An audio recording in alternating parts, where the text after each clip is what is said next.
नमस्कार, स्वागत है आपका आदिशक्ति परिवार में। आज इस वीडियो के माध्यम से जानेंगे कि महिषासुरमर्दिनी स्तोत्र का आपको प्रतिदिन किस प्रकार पाठ करना चाहिए। ये एक साधक का प्रश्न भी था और वो हमारे आदिशक्ति परिवार से जुड़ना भी चाहते हैं। आइए जानते हैं कि इस स्तोत्र का प्रतिदिन कैसे आपको पाठ करना चाहिए। जो महिषासुरमर्दिनी स्तोत्र है वो आदिशक्ति का सबसे शक्तिशाली स्तोत्र है। जब कोई साधक इसका पाठ करता है तो उसके समस्त शत्रुओं का विनाश हो जाता है, सुख समृद्धि आती है और उसकी हर इच्छा पूर्ण हो जाती है। जब माता आदिशक्ति यानी माँ दुर्गा ने महिषासुर का वध किया था, उनका मर्दन किया था, उसके बाद जब देवताओं ने उनकी स्तुति की थी, उसी स्तुति को आज महिषासुरमर्दिनी स्तोत्र के नाम से जाना जाता है। माँ आदिशक्ति परम शक्तिशाली है और वो इस ब्रह्मांड की नहीं बल्कि असंख्य जो ब्रह्मांड है उन सब की महादेवी है। माँ आदिशक्ति की महिमा को शब्दों में व्यक्त नहीं किया जा सकता है। जब कोई साधक महिषासुरमर्दिनी स्तोत्र का पाठ करना शुरू करता है तो कुछ उग्र हो जाता है और कई बार गलत पाठ करने पर कुछ व्याधियां और कुछ कष्ट भी उसे घेर सकते हैं। तो इसका एक सरल उपाय ये है कि गुरु मुख से इस स्तोत्र को आप पाठ कर लें या गुरु मुख से ये स्तोत्र पाठ करने से पहले प्राप्त कर लें तो आपके लिए अच्छा रहेगा।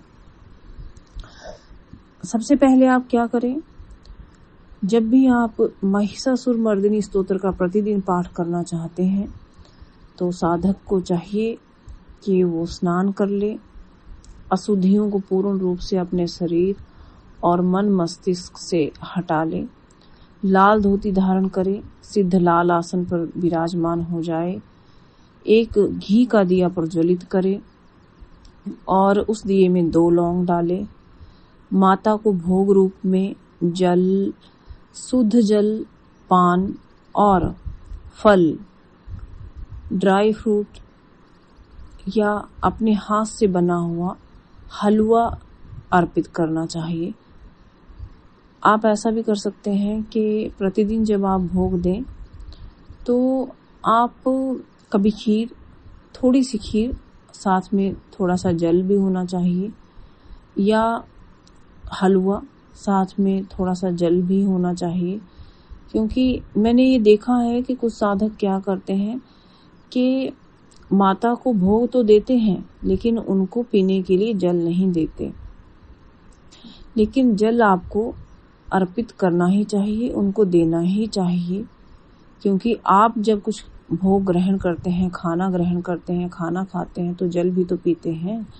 तो इसलिए भगवती को भी आपको शुद्ध जल अर्पित करना चाहिए। किसी कुएं या बावड़ी का रहे तो ज्यादा अच्छा है। प्रतिदिन जब आप इस महिषासुरमर्दिनी स्तोत्र का जब आप पाठ करेंगे तो कुछ सावधानियां भी आपको रखनी पड़ेंगी। साफ सफाई का विशेष ध्यान रखना पड़ेगा। मन की एकाग्रता होना अनिवार्य है। ऐसा नहीं कि आप स्तोत्र का पाठ कर रहे हैं और गलत उच्चारण कर रहे हैं। उच्चारण बिल्कुल शुद्ध होना चाहिए। क्योंकि देखिए, ये माँ का जो स्वरूप है वो उग्र है, वो उग्र है, क्रोध में है, शक्तिशाली स्वरूप है। तो शब्दों का, भाषा का, उच्चारण का विशेष ध्यान इसमें आपको रखना पड़ेगा। ये ऐसा स्तोत्र है जो परम शक्तिशाली होने के साथ साथ आपका कल्याण करने में भी सहायक है। क्योंकि माँ परम कल्याणी भी है। कैसे है? क्योंकि उन्होंने देवताओं को सुखी बनाने के लिए, देवताओं को स्वर्ग का सिंहासन देने के लिए महिषासुर का वध किया। तो आप और हम सभी तो भगवती के बच्चे हैं, तो हमारा कल्याण तो भगवती निश्चित ही करेगी। आपको करना क्या है, लाल वस्त्र धारण करने हैं जिसमें सिले हुए बिल्कुल नहीं होने चाहिए। धोती इत्यादि आप पहन सकते हैं। स्त्री हैं तो लाल साड़ी आप पहन सकती हैं। घी का दिया जला लेना है। फल फूल मेवा कुछ जल आपको अर्पित करना है। उसके बाद एकाग्रचित हो जाएं। 3 बार ओम का उच्चारण करें। फिर आपको ओम नमः शिवाय की, गणेश जी की और गुरु मंत्र की 3-3 माला कर लेनी चाहिए और नवारण मंत्र की भी 3 माला करनी चाहिए। इनका जो सही क्रम है वो इस प्रकार है। सबसे पहले गणेश जी की 3 माला कर लें, फिर आप गुरु मंत्र की 3 माला कर लें, ओम नमः शिवाय की 3 माला कर लें और फिर नवारण मंत्र की 3 माला कर लें।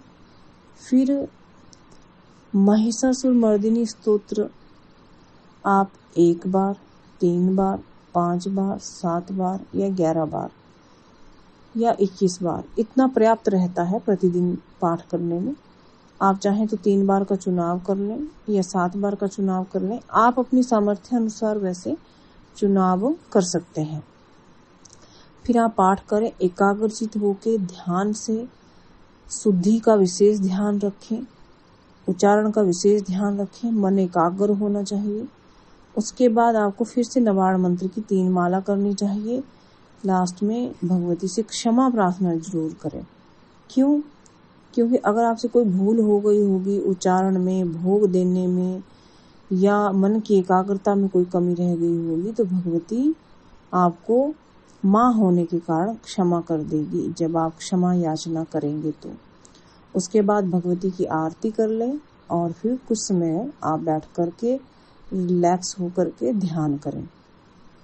कहाँ पर आप महिषासुर मर्दिनी स्तोत्र का पाठ कर सकते हैं?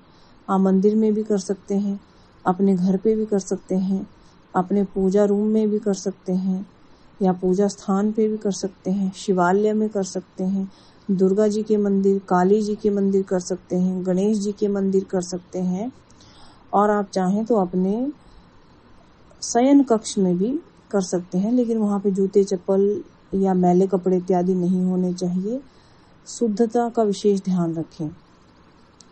गणेश जी के मंदिर में विशेष रूप से महिषासुर मर्दिनी स्तोत्र का आप पाठ कर सकते हैं। इसका कारण ये है कि गणेश जी मैया पार्वती के पुत्र हैं और परम प्रिय पुत्र हैं।